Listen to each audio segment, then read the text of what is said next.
Selamat datang di channel Pemuja Malam. Jangan lupa like, share, and subscribe ya. Terima kasih.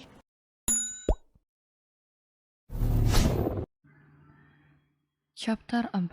Calon istri pilihan. Lepas, jangan memelukku seperti ini. Hubungan kita sudah tidak seperti dulu lagi. Ucap dia. Saat mengatakan itu, dia juga mendorong dada Arden dengan kuat, menciptakan jarak meski sedikit, karena Arden masih saja terus mendekapnya. Kenapa tidak seperti dulu lagi? Di 3 bulan ini, kamu masihlah simpananku. Berhenti menyebutku simpananmu. Aku tidak suka mendengarnya. Kenapa? Bukankah itu sudah kesepakatan kita? Kenapa sekarang kamu seperti sedang mengingkari kesepakatan itu? Balas Arden dengan suaranya yang mulai dingin. Lama-lama dia tidak tahan dengan sikap kekanak-kanakan dia. Dia sudah cukup bersabar selama 2 hari ini. Ikut aku, titah Arden. Dia lalu menarik tangan Dea untuk masuk ke dalam kamarnya. Dia meronta-ronta tidak ingin masuk. Dia tidak ingin Arden kembali menyentuhnya. Tapi semuanya sia-sia. Perlawanan Dea tidak membuahkan hasil apapun. Karena kini nyatanya Dea sudah masuk ke dalam kamar Arden dan mendorong Dea hingga terduduk di pinggiran ranjang.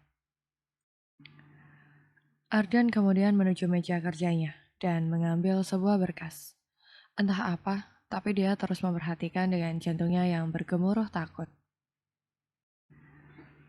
Aku akan mengingatkanmu tentang surat perjanjian kita, ucap Arden. Dia duduk di dekat Dea. Duduk dekat sekali hingga tubuh keduanya saling menempel. Arden langsung membuka berkas itu dan melihat banyak tercatat poin di atas kertas.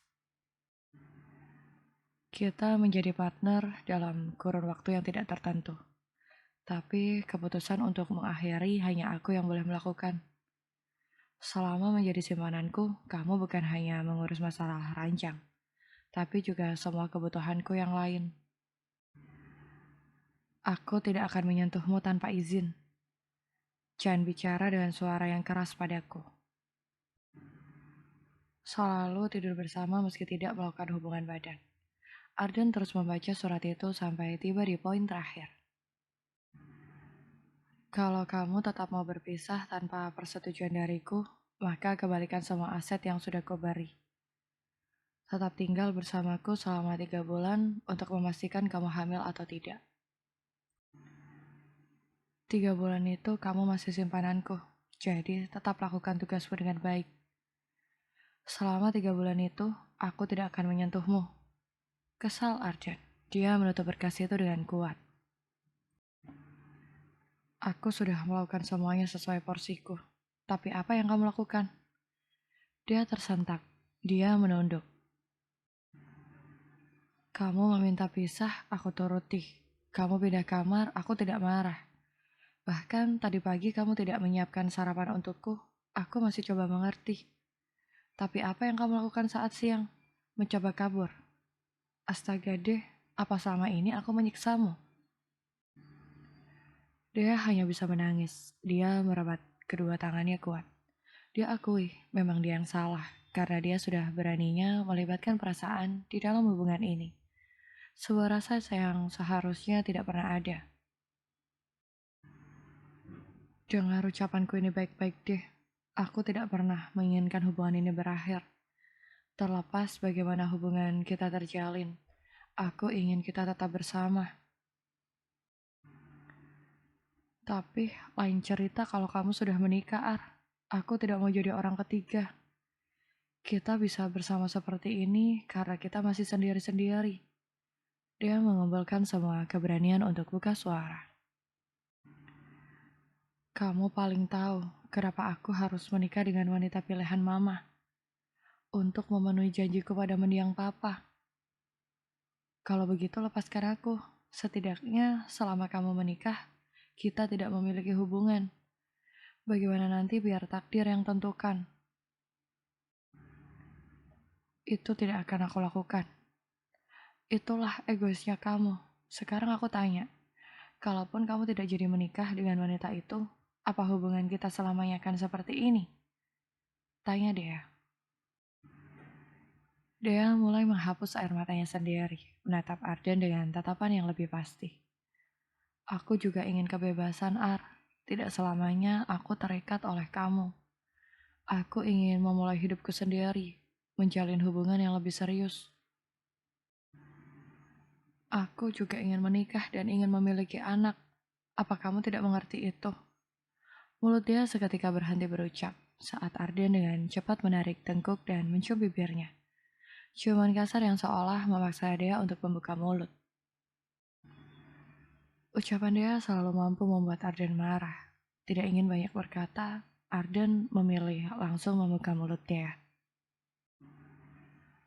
Tapi dia berontak. Dia terus mendorong dada Arden untuk menjauh. Namun cara itu tidak berhasil. Dalam ciuman yang masih terus tercipta, akhirnya dia menyadari satu hal. Meski Arden selalu bersikap dingin, tapi dia memiliki hati yang begitu lembut. Dia tidak akan bisa bicara dengan Arden jika marah-marah terus. Dia pun mencoba tenang. Saat itu, Arden pun melepaskan pagutannya.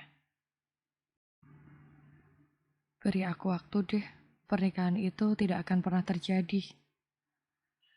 Terlepas ada pernikahan itu atau tidak, aku tetap ingin mengakhiri hubungan ini, Ar.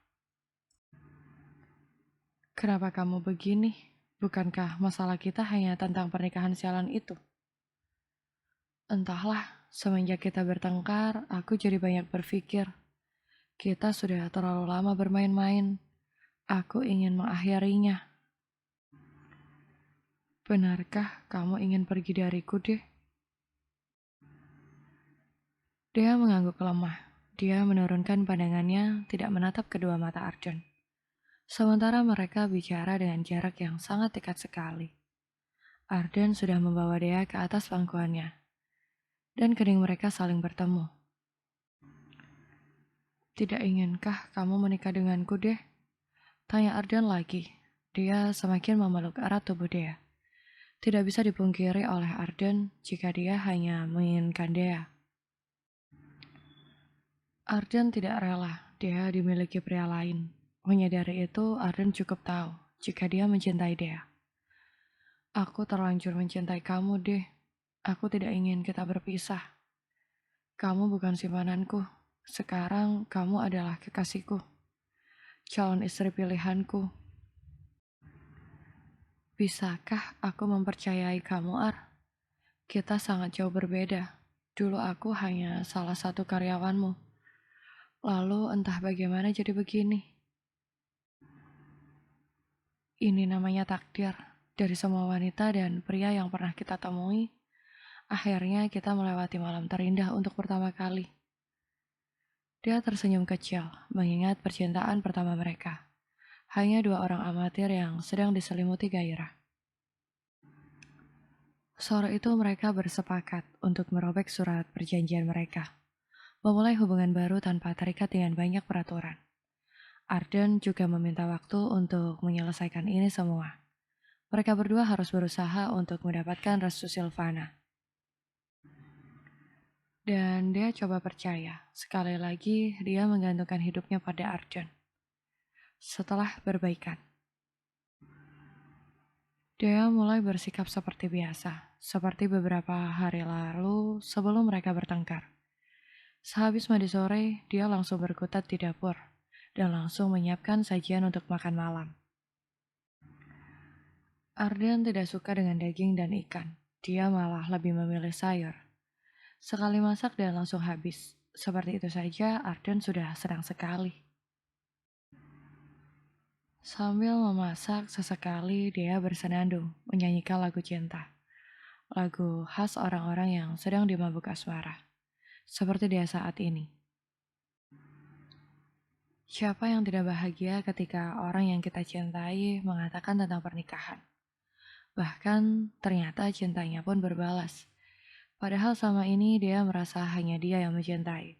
Sementara Arden tidak. Tapi ternyata dugaannya salah dan dia sangat bahagia akan hal itu.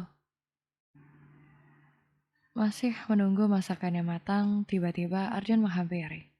Sontak saja perhatian Dea langsung tertuju pada pria tampan itu. Apalagi Arden datang dengan bibirnya yang tersenyum kecil.